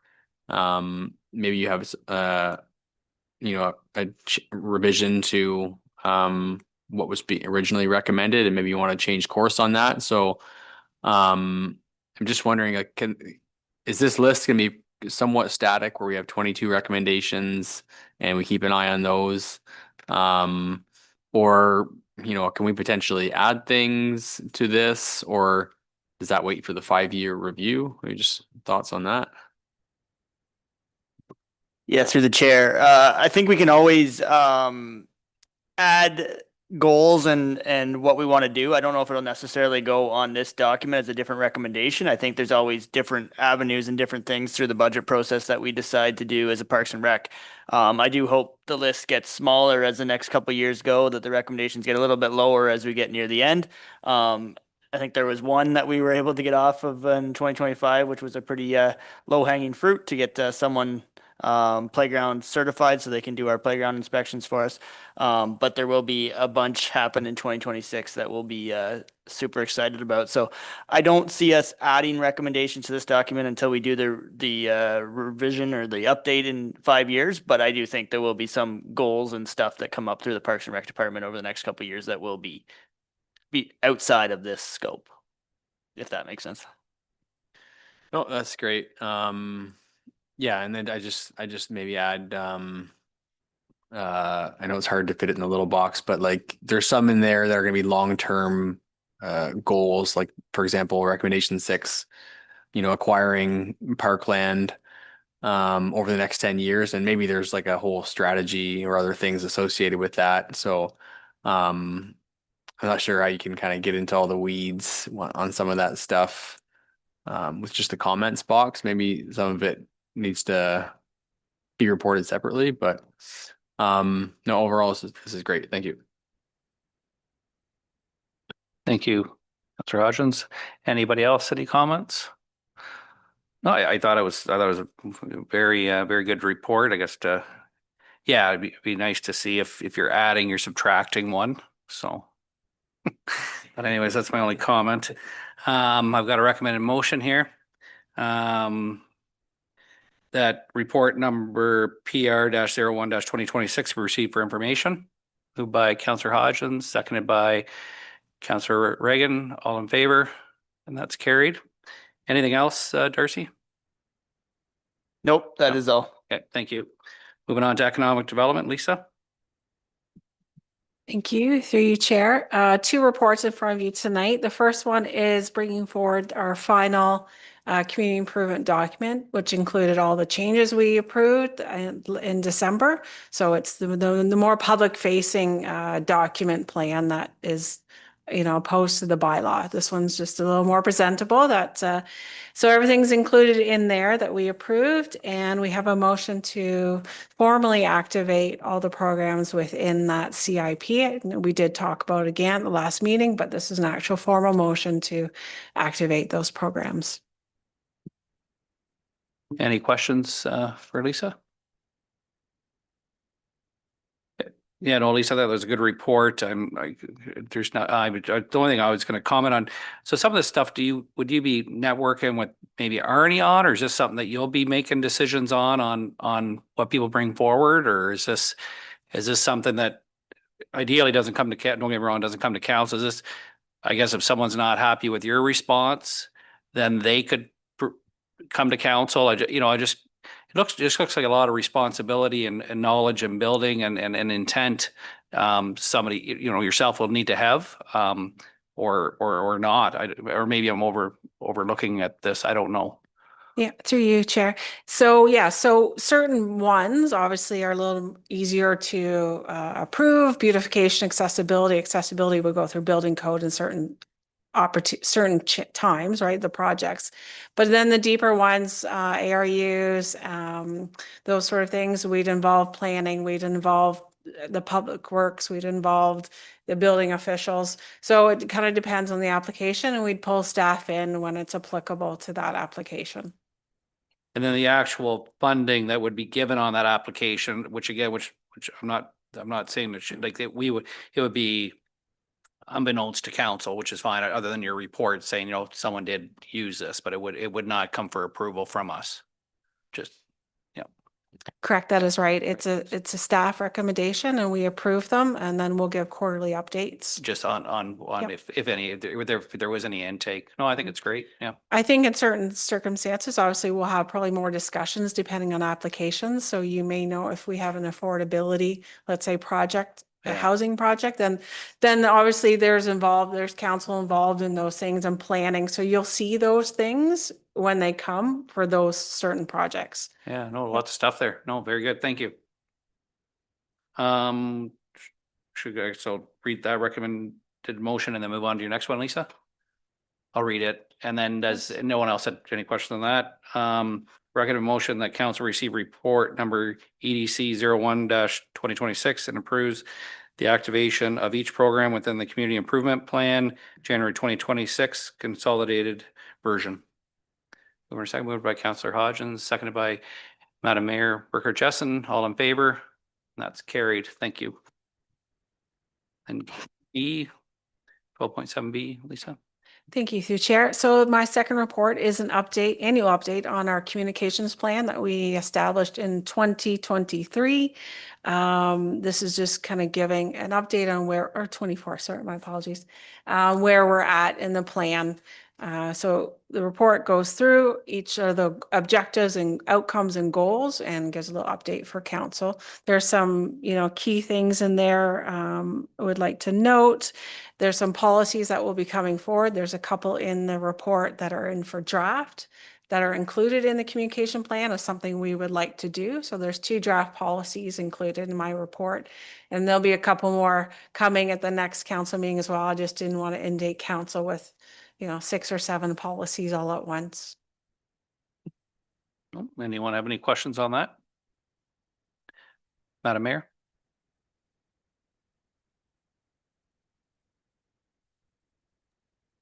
Thank you, Chair. Thanks, Lisa, for this.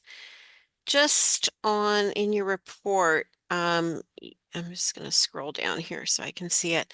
Couple of the goals that I kind of wanted you to speak and highlight a little bit more. And it has to do maybe more with the internal communications from department to department. And so that's goal 5. And then improving the organization's ability to anticipate and respond to issues. I mean, we've had you branded, as a communication officer, for a number of years now.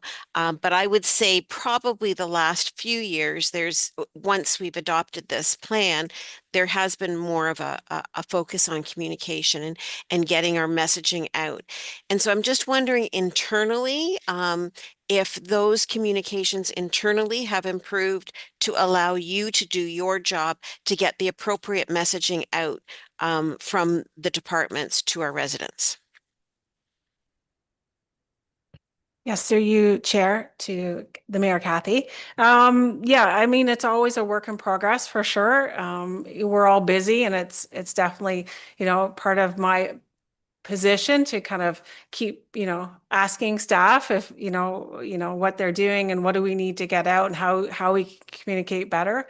That's always should be kind of in our minds, and when we're working on things, is how we can communicate to our residents a bit better than we have been in the past. So again, we meet as managers, once a month, and we kind of had these little mini meetings to kind of talk about what's coming up and, again, reinforce how important it is to keep communicating and being on top of things so that we're not doing it from behind and kind of catching up. It's good we get things out to our residents as early as possible.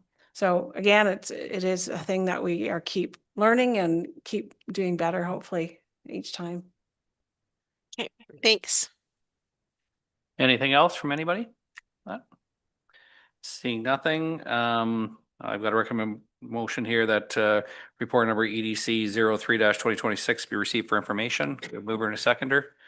Moved by Councillor Westman, seconded by Councillor Hodgins. All in favor? And that's carried.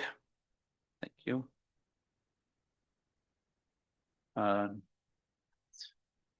Anything else from Lisa? Thank you. No notice of motions. Councillor comments. Councillor Westman? Yeah, through you, Mr. Chair, I just want to thank the Public Works Department for the hard work they've been doing. The snow removal this year has been a little bit out of character for what we've experienced, and I know that the residents in Granton are very grateful for the getting the high banks knocked down so that along Main Street, because they were pretty high and there was a lot of safety issues. And I know I've got a lot of good comments back thanking Public Works for that extra effort. And I know that they're beginning to work here in Lucan as well. So it's a big job. And I've noticed that the amount of snow we've removed off the side of the streets and whatever have been placed in the Granton Park. And It is the most I've ever seen in my lifetime, and I've been around a while. So that's pretty impressive, and the kids are enjoying it. They're over there climbing on the hill, so that's pretty good. Thanks very much to Public Works. Thank you. Thank you, Alex. Any other, Councillor Reagan? If I can, so I have two questions for the Director of Emergency Services. And then just a comment, if I could. So first one was the province has new legislation saying that we have to have CO detectors on every floor. And I'm just wondering, is it the township's responsibility or the fire services or emergency services responsibility to make sure people are in compliance with that? Through the chair, that most of the people now don't have enough detectors like all the suppliers. So we're in more on an information basis now. We won't we don't do inspections on private residences. But what time will come, if we have an incident at a home, we could lay charges, but we're not anywhere near there. Places like Home Hardware that do not have enough detectors to supply the need right now. So at the time, no, we're not responsible for that at this time. We're more in a education phase with the CO detectors. Okay, all right, thank you. And the other question I had was, there was a number of residents that had asked, with all the snow that we have had, that number of the fire hydrants were buried. And I know that we've got the markers, and they were just some people have actually asked me whether or not emergency services, the fire department would want residents to clear those to make sure that there's access to them. I know, like I said, there's like 2.5 foot markers on them, but they were just asking whether they should just leave them alone or whether it would be wise for them to dig those things out. Through the chair, we appreciate it when they do clean around their hydrants and everything. We'd like it if they'd leave about 2/3 of the hydrant exposed and leave about 1/3 of it with the snow on the ground, and that prevents the freezing from going down into the ground and freezing the hydrant. But it's usually the Public Works look after that, but we like to look after it with our department because it educates all the firefighters and where the hydrants are. So. Okay, all right, thank you. I just did have another comment. Just so I was a week or so less on the Saturday, I had an opportunity to go to the community center just to watch the Skate Canada competition. And so while I was there, I just sort of passing on a compliment, and I passed this on at Parks and Rec meeting the other night. So the comments that I had heard from the organizers was that the staff there helped them organize everything. It was extremely well organized. Staff was very, very cooperative. This is coming from the people that were organizing the event. A couple of people that I had talked to, and I was only there briefly, but a couple of people I had talked to had talked about how beautiful the building was, how well cared for the building was, and not to be surprised if Skate Canada, I believe Skate Canada, come back again. So it's a compliment to our staff, to the organizers for Lucan Skating and putting all of that together. We may see that event again, but it was just for me, just being there for the short time was quite proud to be sort of part of that, even though I wasn't skating. So I was just watching. Anyway, thank you, Mr. Deputy Mayor. Yep, thank you. Councillor Hodgins. Thank you. Through you, I just want to share some comments. In January, I had the opportunity to attend the Roma conference in Toronto with our mayor, and lots of great discussions there. We didn't have our township didn't have any delegations. But just, some of the topics, certainly a lot of talk about rural infrastructure, the challenges with, financing and building this infrastructure that's got very expensive. A lot of talk about housing and homelessness. These were some of the key issues. And also rural road safety was a pretty hot topic there. So those are just some of the highlights that I had there. Mentioned the second intake of the Rural Ontario Development Program that was announced there with the February 26th deadline, so $20 million. So hopefully we'll be successful in that second intake for that grant. And just one last thing from Minister Flack, Municipal Affairs and Housing, he did comment about having a dedicated rural component to all future municipal programs that the province is unrolling. So, they're talking about trying to have more of a rural presence and, thinking about rural communities and the programs that the province is doing. So I thought that was positive as well. And it was a great conference. Thank you. Anybody else? Seeing, Oh, Madam Mayor. I do. Thank you very much, Chair. Yeah, I would echo what Councillor Hodgins said about Roma. I thought it was a really good networking conference this year. And you are right, lots of talk on rural road safety and those sort of initiatives. So yeah, it was a good couple days. But I had a question. We've talked about snow removal and we've talked about, the pressures of the winter. And I guess it would have been a couple weeks ago, there was a collision on Highway 4, just north of Clandeboye, and that shut the road down. And we opened up the Active Living Center, and we advertised that on our social media, which I think made perfect sense. I'm not questioning that decision. What I'm questioning is what causes us to open a warming center? Do we have a policy? Do we have a standard out there that will cause us to do that? And how did that come to be, I guess, is the first maybe part of that. I'll answer your first question first. Do we have a policy? No, we don't have a policy. And how did that come to pass? Well, I think just through discussions between the department heads is how it arose. So between Darcy, Lisa as our communications officer and myself, we had a discussion and thought, you know what, the building's open, our people are working there. If somebody is trapped on their way and they can't move forward to go north, certainly they can drop into the arena. It's open, it's warm. We have facilities there. They can just rest there for a couple hours until the road reopens, and then they can carry on their way.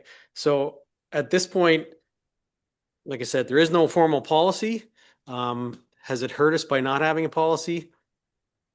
I don't think so. Should we have a policy? I guess that's worthy of a discussion. Does council want a policy?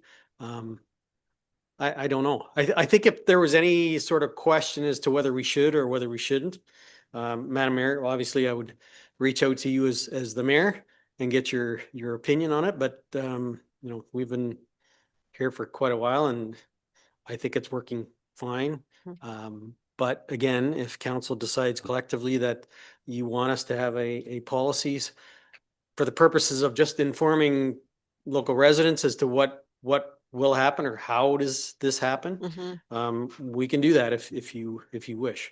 So I don't know if I'm at the point yet where I know if that's what I wish. I guess I was just looking for information. I don't like the idea of having a policy just for the sake of having a policy, but on the other hand, if you're triggering it for this and you're not triggering it for that, and but again, it gives you some flexibility. So I'll think about it, but I just kind of wanted a little bit of background information on that at this time. Thank you. Anything else? Nope. And everyone else is good. I've got a bylaw motion here. Jeff spoke to that 16.1. That bylaws 07-2026 be through 08-2026 inclusive be read for the first, second, and third and final time and be adopted. Mover and a seconder. Moved by Councillor Westman, seconded by Councillor Hodgins. All in favor? And that's carried. Thank you. Recommend motion resolve that the council meeting be adjourned at 7:55. Mover and a seconder. Moved by Councillor Westman, seconded by Councillor Regan. All in favor? That's carried. Thank you, everybody. Thank you for joining us, Madam Mayor.